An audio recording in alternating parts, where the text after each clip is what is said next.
ম্যাচের আগেই ফলাফল ফাঁস, কলকাতা নাকি বেঙ্গালোর। আইপিএলের 36তম ম্যাচে জিতবে কোন দল? ভবিষ্যৎবাণী করল খালাসিটিয়া। আইপিএল 2024-এর 17তম আসরের 36তম ম্যাচে আজ 21শে এপ্রিল বিকাল 4টায় মুখোমুখি হবে কলকাতা নাইট রাইডার্স ও রয়্যাল চ্যালেঞ্জার বেঙ্গালোর। কিন্তু এই দুই দলের মধ্যে 36তম ম্যাচে জিতবে কোন দল, সেটি নিয়ে ভবিষ্যৎবাণী করল জেতিসিটিয়া। গত 22 মাস শুরু হয়েছে আইপিএলের 17তম আসর। 17তম আসরের প্রথম 6 ম্যাচের মধ্যে 2 ম্যাচে হারলেও বাকি 4 ম্যাচে জিতেছে কলকাতা। অন্যদিকে নিজেদের প্রথম 7 ম্যাচের মধ্যে 1 ম্যাচে জিতলেও বাকি 6 ম্যাচে হেরেছে বেঙ্গালোর।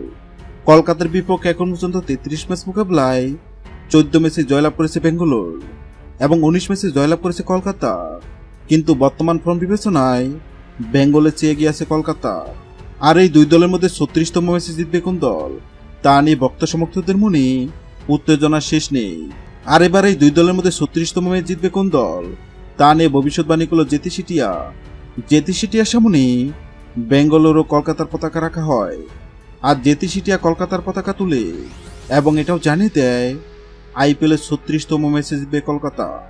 হ্যাঁ দর্শক, আপনাদেরকে বলছি, আপনাদের কি মনে হয় কলকাতা ও বেঙ্গলের মধ্যে 36তম ম্যাচে জিতবে কোন দল? অবশ্যই কমেন্ট করে জানাবেন। ভিডিওটি ভালো লাগলে লাইক দিবেন এবং সাবস্ক্রাইব আমাদের চ্যানেলের সঙ্গে থাকবেন। ভিডিওটি দেখার জন্য আপনাকে অসংখ্য ধন্যবাদ।